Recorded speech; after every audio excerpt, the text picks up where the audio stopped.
I retired 3 years ago, and I thought the hardest part of my life was behind me. 32 years at the same engineering firm in Columbus, Ohio. 2 bad knees from too many years on job sites. A house that was too quiet after my wife Carol passed from breast cancer in 2019. I thought I'd already survived the worst thing a person could survive. I was wrong. My daughter Elise was 34 years old and living in Denver with her husband Connor.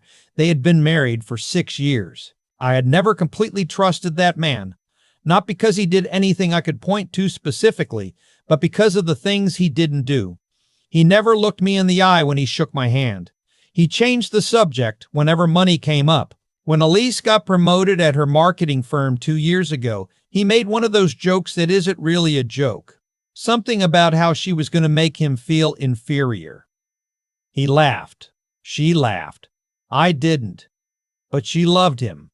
And she was happy, or at least she seemed happy. So I kept my mouth shut, the way fathers learn to do. I hadn't seen Elise since Thanksgiving. That was 4 months prior. We talked on the phone every Sunday. It was our thing. Had been since she left for college, but lately the calls had gotten shorter. She said she was busy with a new product launch. She sounded tired. I told myself that was normal. People get busy. Life moves fast. Then the Sunday calls stopped. First 1 week. I called. She didn't answer. Texted back an hour later. Sorry, Dad. Slammed at work. Call you next week. Okay, fine. Then the next Sunday. Same thing. And the one after. I texted Connor. He responded with a thumbs up emoji. A thumbs up emoji. To his father-in-law asking about his wife. I am 67 years old. I do not panic easily. But something was pulling at me the way a loose thread pulls at a sweater. Quietly. Steadily. Until you look down and realize the whole thing is coming apart. I booked a flight to Denver on a Tuesday morning without telling anyone. I just needed to see her face. I needed to know she was okay. Call it a father's instinct. Call it an old man's stubbornness. I don't care. Something told me to go. I landed at DIA around noon on a Thursday. Rented a car. Drove to their house in the Wash Park neighborhood, a nice brick bungalow they had bought 3 years ago. Elise's car was in the driveway. That calmed me down a little. I knocked on the front door. Nobody answered. I knocked again, harder. I could hear the television on inside. I knocked a third time and called out her name. The television went off. Silence. I stood there on that front porch for a long moment. Then I called Elise's cell phone. I could hear it ringing faintly through the door. It rang 6 times and went to voicemail. I don't know exactly what I felt in that moment. It wasn't anger yet. It was something colder than anger, a slow, sinking dread that starts somewhere in your chest and doesn't move. I called Connor, straight to voicemail. I walked around the side of the house to the backyard.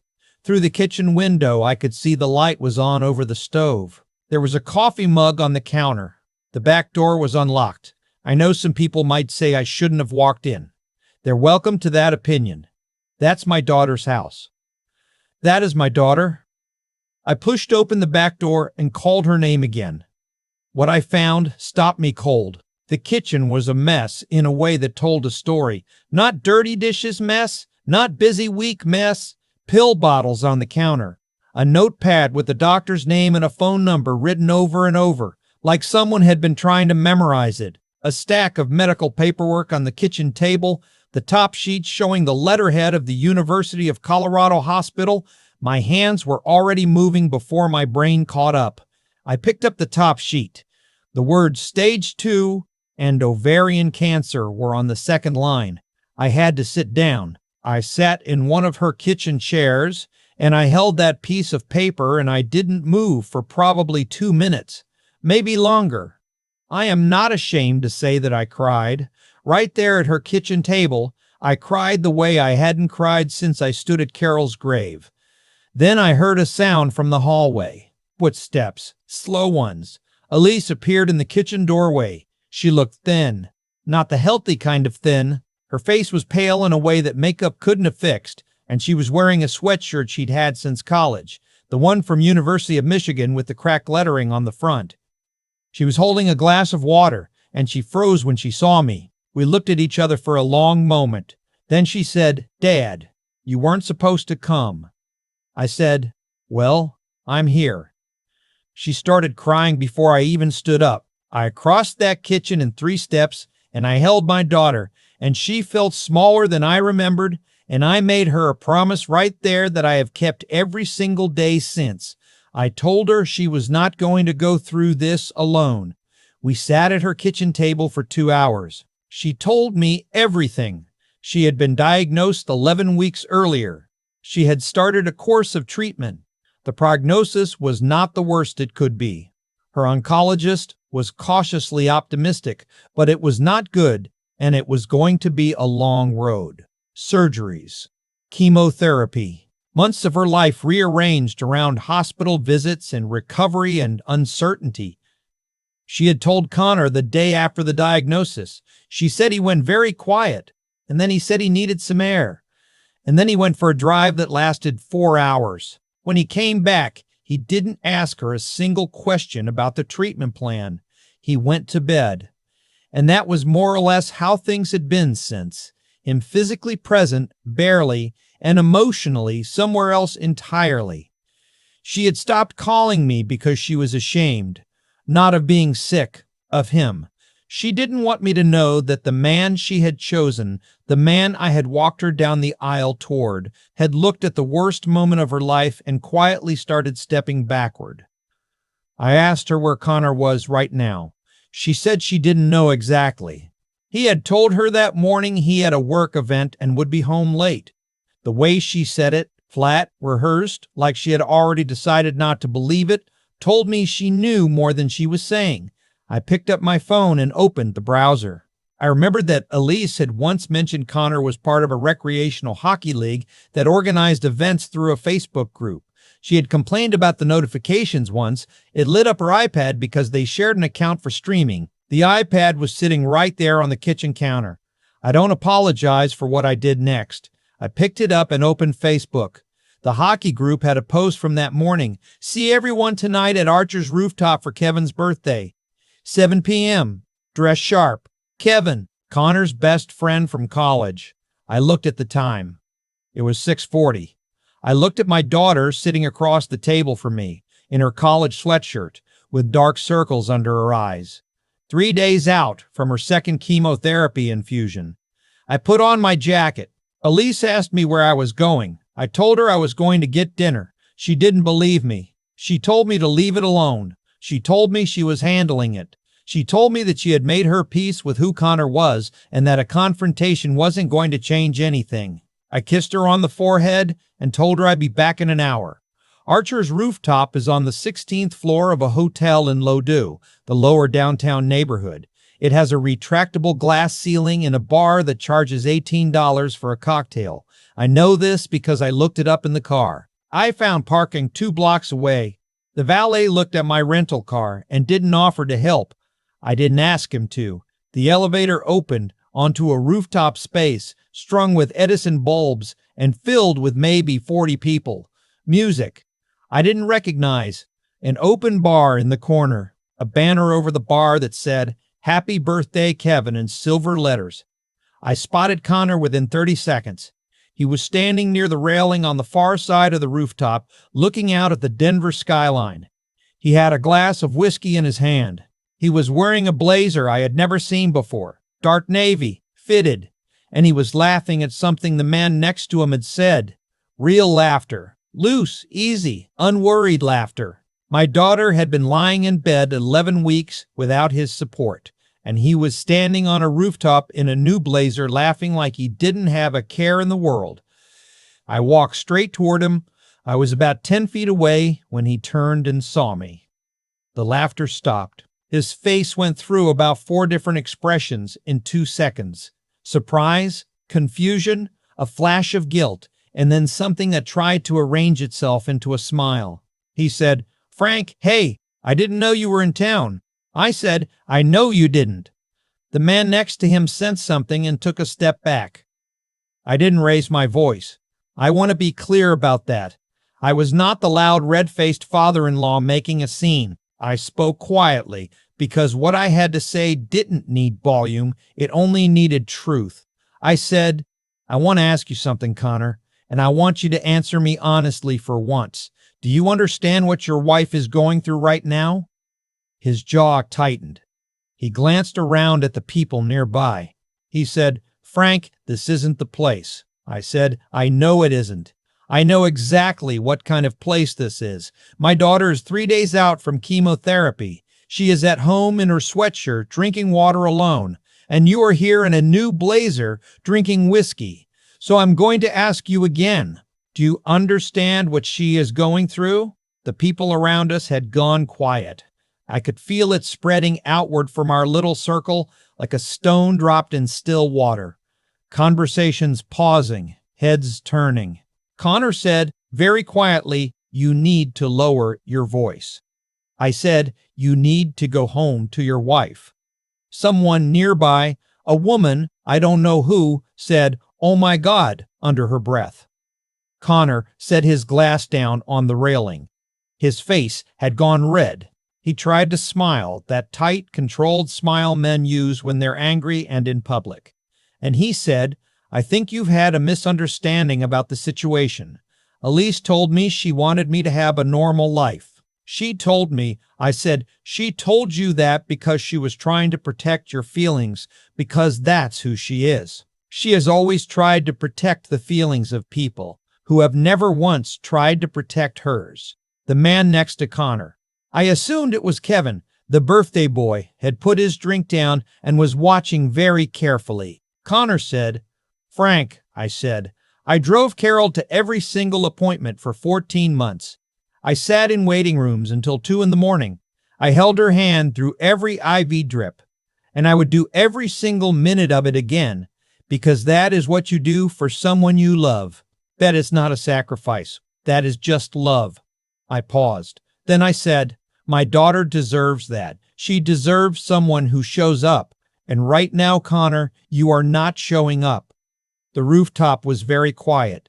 Kevin, the birthday boy, whose party this was, looked at Connor and said nothing, but the look on his face said enough. Connor did not respond. He picked up his glass and then seemed to realize he didn't know what to do with it. He put it back down. His hand wasn't entirely steady. I said, go home to your wife, tonight. Then I turned and walked back to the elevator. My hands were shaking in the elevator, but not from anger, from something else, from the effort of saying the truest things I know in front of strangers, from thinking about Carol, from thinking about Elise at 22 in her cap and gown, laughing so hard at something her roommate said that she snorted, and how I had laughed too, and how I would give almost anything to have a day like that one back. I picked up a rotisserie chicken and a container of mashed potatoes from a grocery store on the way back, Elise's favorites since she was 9 years old. When I walked in the front door, she was on the couch watching a home renovation show with a blanket pulled up to her chin. She looked at the grocery bag and then she looked at me and she said, what did you do? I said, I got dinner. She stared at me for a long moment. Then she said, Dad. I said, I told him to come home. She closed her eyes. Then she nodded, slowly, and she said, okay. We ate dinner at her kitchen table with the television on in the background. We didn't talk about Connor. We talked about the renovation show. She had opinions about open floor plans that I completely disagreed with, and we talked about whether it was too soon in the season to plant tomatoes. And she told me about a book she had been listening to on audio because she was too tired some days to hold a real book. And I told her about a hiking trail I had found near my house in Columbus that I had been walking on Sunday mornings. Connor came home at 9:47.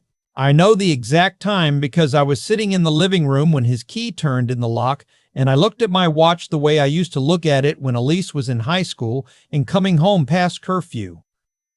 He stood in the doorway for a moment. He still had the blazer on. He looked at Elise. She looked at him. He said, I'm sorry. Just those 2 words. Quiet. Stripped of all the things people usually wrap around an apology to make it smaller than it is. Elise said, sit down, Connor. He sat down across from her.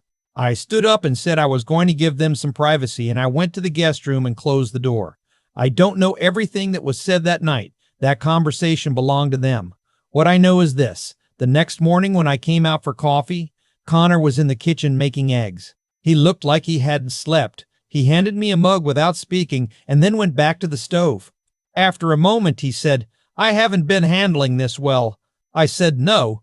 He said, "I'm gonna do better." I didn't say, "I know you will." I didn't say, "I forgive you." I said, "She needs you to mean that." He nodded. He kept his eyes on the stove. That was 6 months ago. I won't tell you everything got perfect after that night.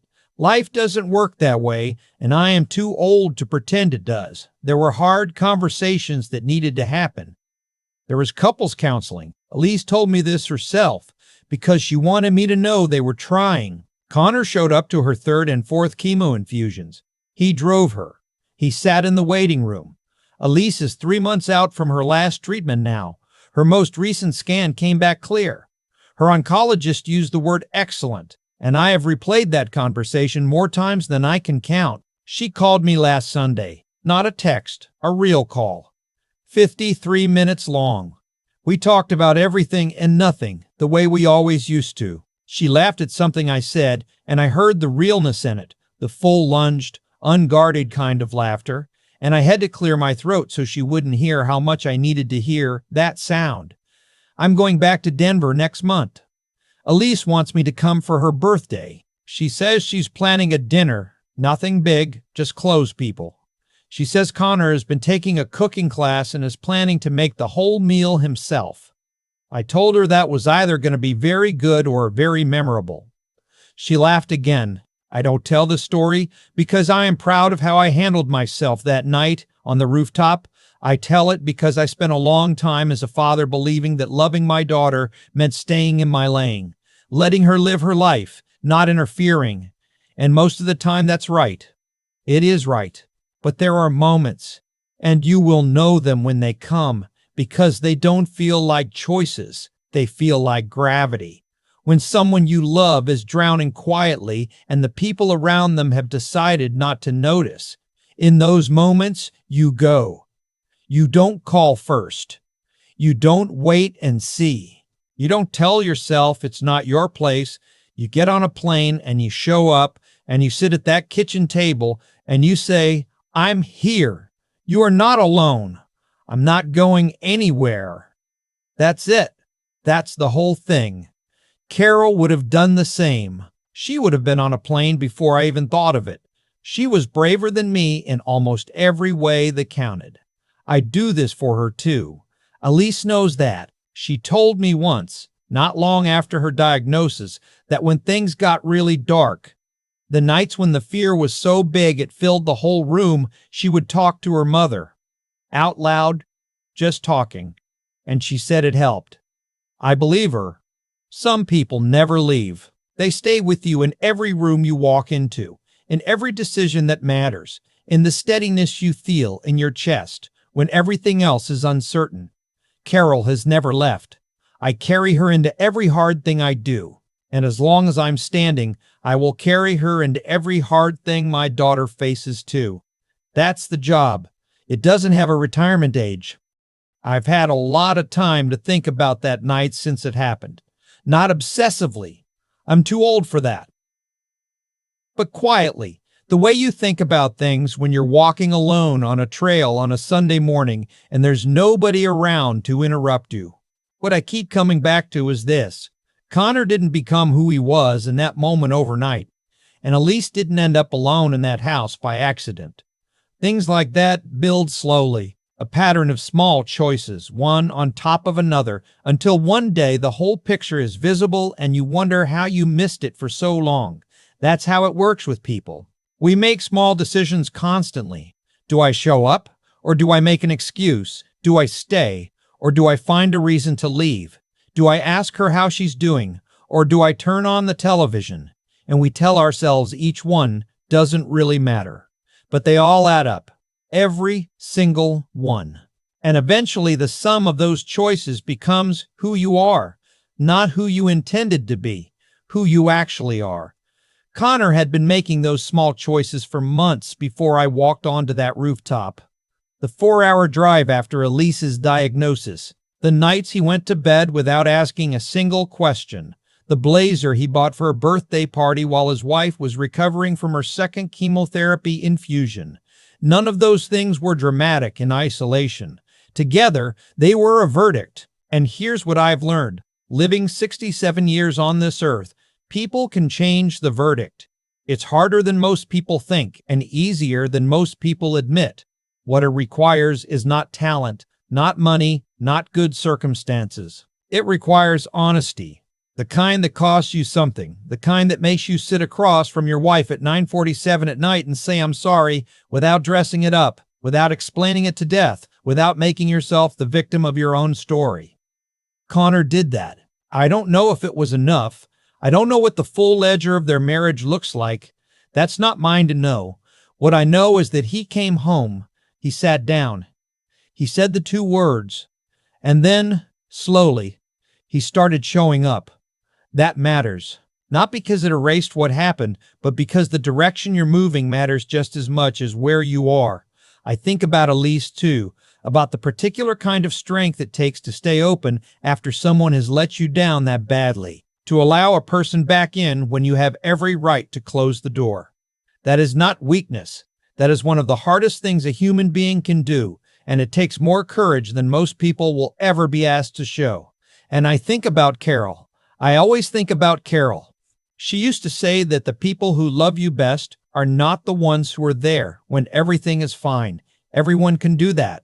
The ones who love you best are the ones who show up when things are ugly and hard and uncertain, who don't flinch, who don't make it about themselves, who just pull up a chair and stay. I pulled up a chair for Elise that Thursday in Denver. It was the only thing I knew how to do. I'd like to think it was enough. Most days I believe it was.